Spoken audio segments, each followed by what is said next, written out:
So James, where are you sitting now? In MacArthur's chair in his office. Dad and me love a whole lot of history. We could be the greatest team that the world has ever seen. Dad and me love a whole lot of history. Hello everybody, and welcome to... Dad and me love history. Today we're investigating General MacArthur. We think maybe he should be even more famous than he actually is. So our question, you can call it a research question, is... Was General MacArthur's greatest achievement in World War II or in the Korean War? Not only was he commander of the Allied forces in the Pacific during World War II, he also fought in the First World War. And before that, he was chosen to go to the United States Military Academy at West Point, probably the #1 place in the world when it comes to military training. He was an excellent student, and when he graduated, all his test results were so good from West Point, he came top of everyone in his year group. Then during World War I, he was promoted many times because he was a brave and clever leader in the army. He was promoted to general before the end of the First World War. Now, before we find out more about World War II and what MacArthur got up to there... Hello, my name's Paul. I'm an honorary guide at the MacArthur Museum in Brisbane. We've just entered the historic area within our museum. It's heritage listed. So you're coming through a walkway, you turn left into General MacArthur's office. Big special. It's a bit special, James says. It certainly is. Okay. Thank you.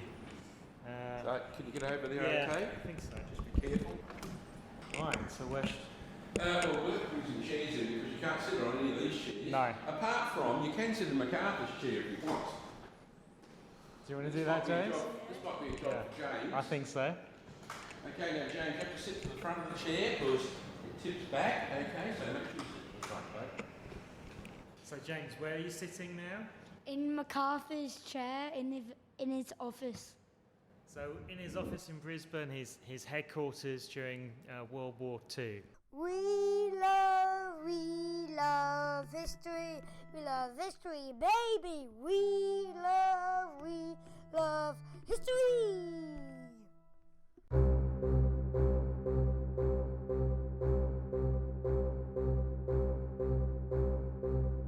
We are joined by two very special guests, Paul and Ron, who work at the MacArthur Museum in Brisbane. And could we start, Ron, I believe you've had the honour of meeting General MacArthur. Would you mind telling us about that, please? I met him when I was a little boy in 1944. My brother and I had been fishing. We were waiting at the front of Lennon's Hotel to see the great man arrive. And we weren't all that flashily dressed. We had Brisbane River mud all over ourselves and barefoot.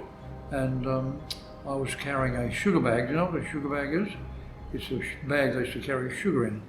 We carried fish bait in ours. It was rather smelly, so the crowd of people waiting to see the general arrive at the hotel moved away from us. So we got a pretty good view.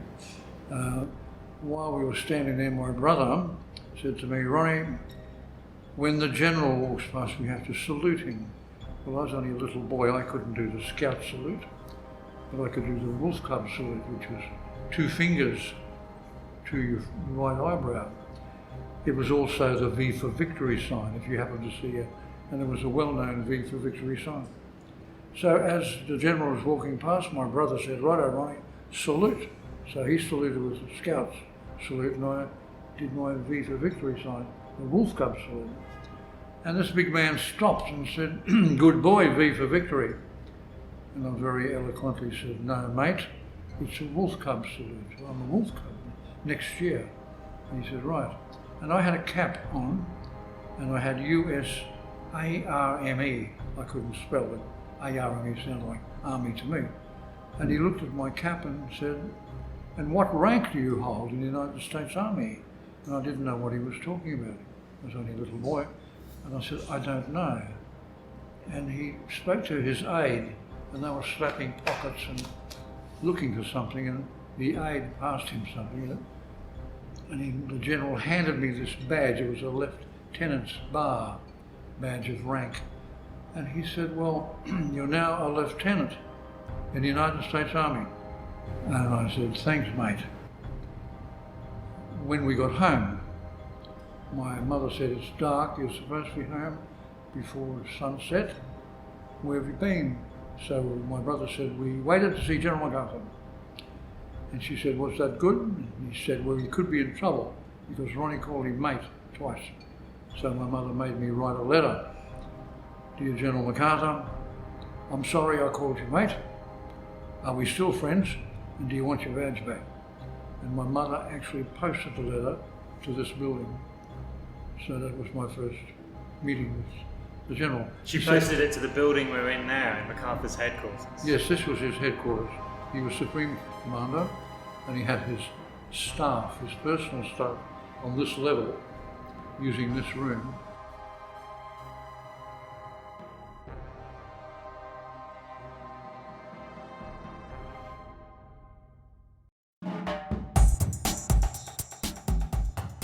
So Ronnie met General MacArthur when he was a kid in 1944 during World War II. Yeah, Ron was a cheeky boy calling General MacArthur mate. Anyway, after World War II, when Ronnie was in the Australian Army, he was sent to New York for a few days. On the day he was going to leave New York to go back to Australia, this happened. Yeah, only I could do it. I had Friday free. I was heading back to Australia at 4:35 o'clock, and I always wanted to go down to the Waldorf Astoria. And I took my cases, my bags down to the front office, and the girl said, "Where are you off to now, Ron?" in their American drawls. I was staying at St Regis. I said, "I'm going down to the Waldorf Astoria and have morning tea. And in 50 years' time, I can tell people that just before my birthday, I had morning tea at the Waldorf Astoria."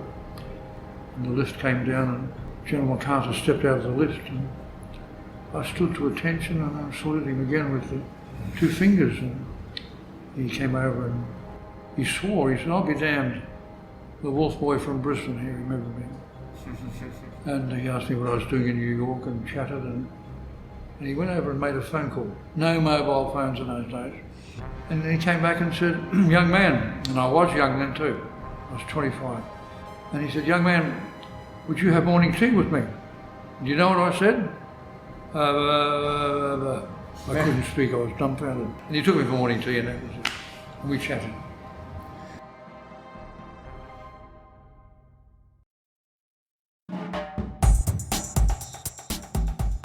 After attacking Pearl Harbor, the Japanese got ready to invade the Philippines. MacArthur was in the Philippines when war broke out, when Pearl Harbor was attacked, and MacArthur helped the Filipinos defend the country. And he didn't want to leave. The Japanese were invading the Philippines, and he left it until the last moment to try and get out of the country. MacArthur and his wife and child got into a small boat. Even though the Philippines was surrounded by Japanese forces, they managed to escape and get to Australia. And then after he arrived in Australia, he said this message to the newspaper reporters and radio reporters who were interviewing him, but he knew that the people of the Philippines would hear it. And these words became famous. He said simply, "I shall return." And he would. Next, we're going to hear about what MacArthur did in Australia during World War II. So he gets there in 1942. He made his headquarters in Brisbane. In fact, it was the United States headquarters, because he was in charge of all of the United States and Allied, that means their friends, armed forces in this whole region of the world. So we went to MacArthur's office in Brisbane, which is now the MacArthur Museum, or part of the MacArthur Museum. And there was where we interviewed Ron and Paul, who you've already heard a little bit from. So So when MacArthur got to Brisbane in 1942, Japan was already bombing northern Australia and planning to invade all over the country.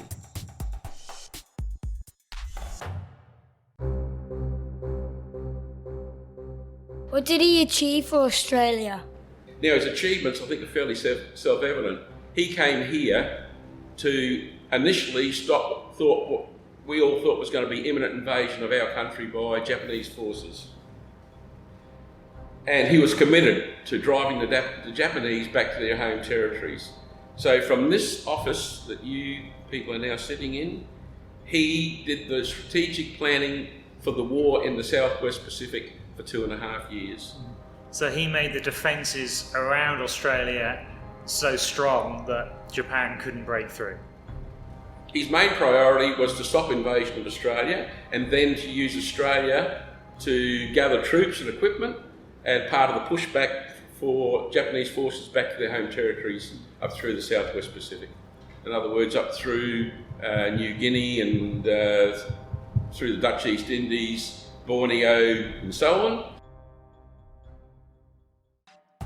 So MacArthur defends Australia from attack in 1942, and then he launched attacks from Australia against the islands and countries that the Japanese had taken over in the Southwest Pacific area. And at the end of the war, in 1945, who do you think the American President Franklin Roosevelt asks to go meet with the Japanese when they surrender and to sign the official Japanese surrender document? MacArthur? Yep, General MacArthur. That's the job he's given. So he wasn't a general, he was the general.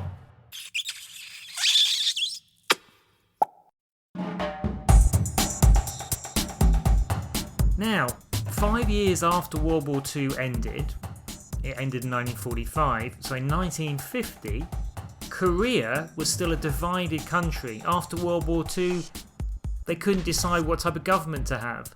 The northern part of the country was run by communists, and the south by Friends of America.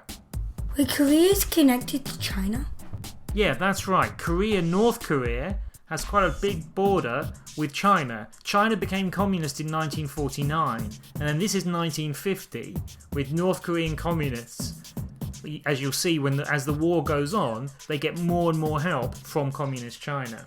And me and James are just looking at an animated map now, a map that moves, and we can see that from the starting position at the beginning of the war, soon, in fact within a couple of months, the North Koreans have taken over nearly all of South Korea as well. There's just this little bit left in the corner, sticking out into the sea. MacArthur is in charge of the American and Allied forces, they're Australians and South Koreans, in this war. And it looks like he's about to lose it, but he comes up with a plan. He gets a boat around and attacks from behind. He gets boats, he gets a lot of his army onto boats, they go round the corner, right behind where the North Korean frontline troops are, and they push them back. They land at Incheon, surprise the North Koreans, and soon, within months, they're pushing right up to the Chinese border. It gets a bit scary because we wonder whether there might be World War III if China starts attacking American troops as well.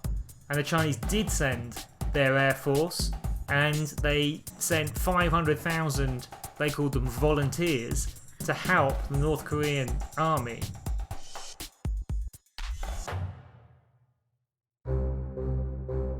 I've got a final question, which is about Korea. Can you tell us about what MacArthur achieved in Korea?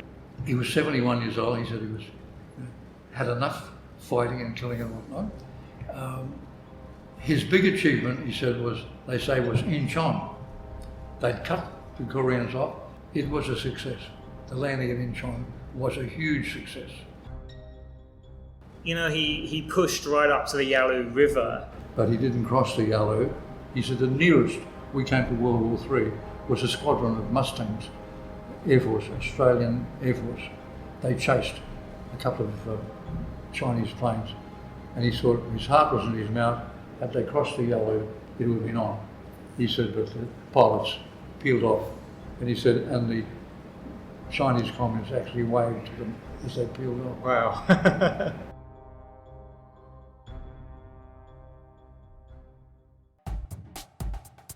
So, MacArthur had saved South Korea from being defeated and from becoming communist. The president at the time in America was a guy called Harry Truman, and he didn't like General MacArthur. He didn't like General MacArthur taking his army right up to the Chinese border because he thought that might provoke the Chinese into launching a full-on war with America. And President Truman said MacArthur wanted to use atomic or nuclear weapons in the Korean War. So Truman sacked him.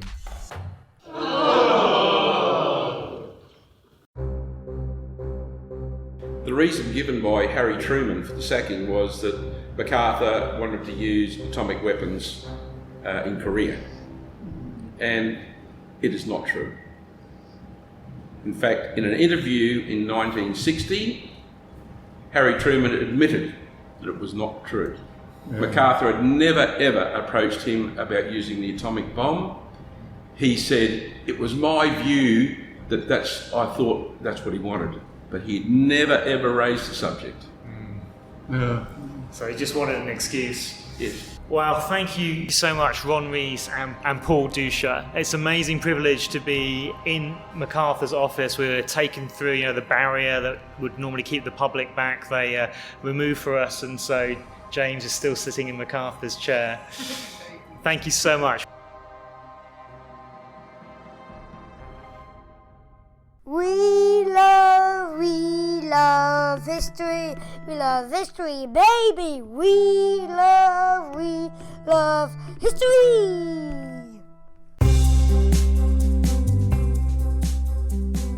So, when we began investigating General MacArthur, we asked, what was his greatest achievement? Leading the fight from Australia and through the Pacific Islands during World War II? Or was it saving America and South Korea from defeat in the Korean War? What do you think, James?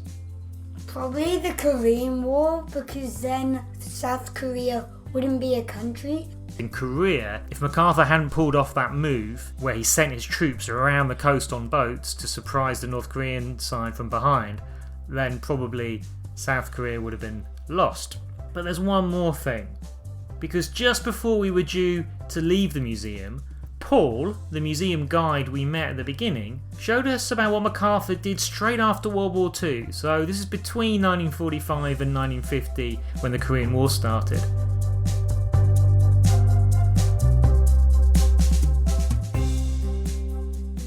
What happened to Japan when MacArthur ruled after the war? Well, when the war came to an end in 1945, General MacArthur was put in charge of post-war Japan. He was there from 1945 until he left to become the Supreme Commander of United Nations forces in Korea. Many people believe that the work that MacArthur's administration did in Japan was in fact the jewel in the crown of his whole career. He changed Japan as a nation to being the democracy that we know Japan to be today. The MacArthur administration wrote the Japanese constitution. They allowed free elections. Women were given the vote. This is in 1946, and that's before many Western countries gave women the vote. So the Japan that you see today is really a direct result of the work that General MacArthur and his administration did in the 5 years after the end of the Second World War.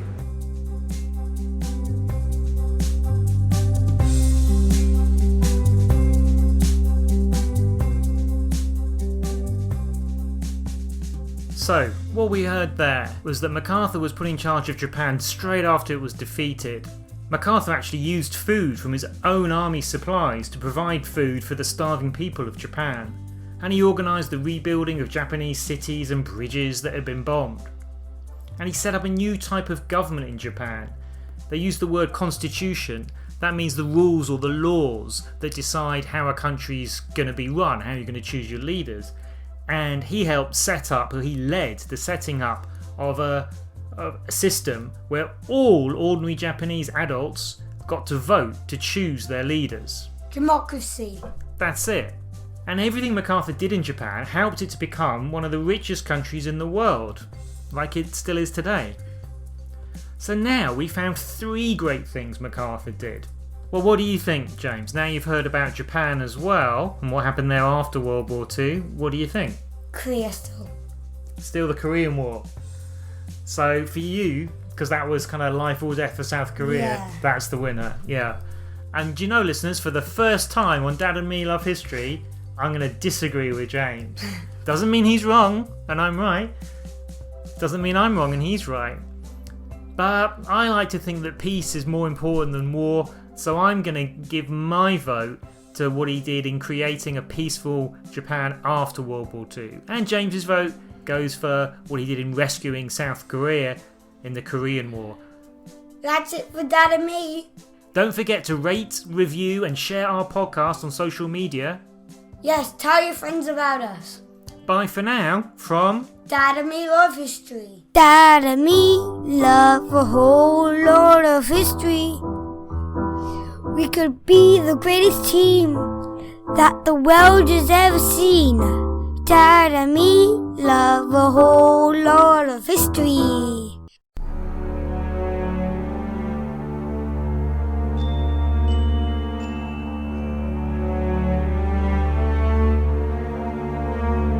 And now we go to an advert break for parents. The Slightest Chance is my latest World War II thriller love story based around real history.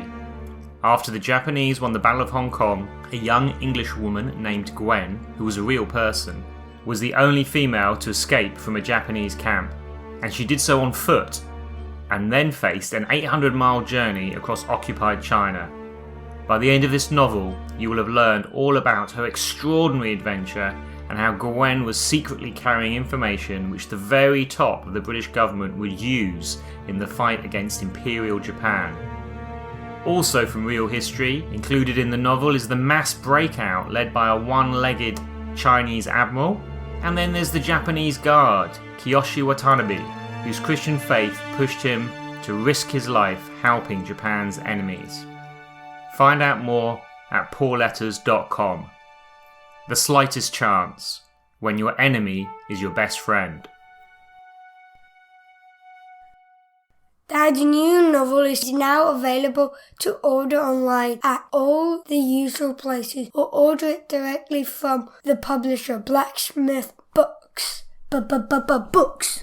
For details, go to poorletters.com or click on the link from dadandmelovehistory.com. So here are some questions to see how well you were listening. Number 1. Where was MacArthur when World War II began? Number 2. What are the famous words MacArthur said about the Philippines after he escaped to Australia? Number 3. Where did MacArthur make his World War II headquarters? Number 4. Was he in charge of all Allied forces in the Northeast Pacific or in the Southwest Pacific? Number 5. The Yalu River is the border between North Korea and which country? Number 6. In Korea, MacArthur's troops were cornered by North Korean forces to the north and west and by the sea to the south and east. So he put troops on boats to escape up the coast and then attack the enemy from behind. Where did those boats land? Number 7. Who nearly caused World War III?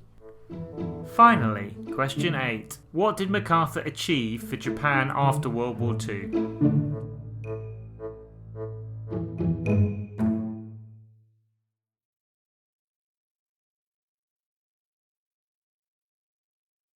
Give my vote to what he did in creating a peaceful Japan after World War II. And James's vote goes for what he did in rescuing South Korea in the Korean War.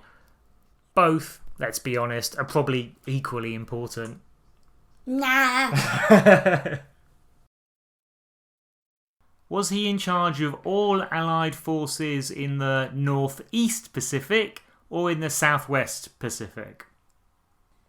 You working it out? Oh yes, I know. Number 7. Who nearly caused World War III? And 2, and 1, and 0. Chihuahuas! Chihuahuas, huh? Yeah. Yeah, Chihuahuas are good, are they?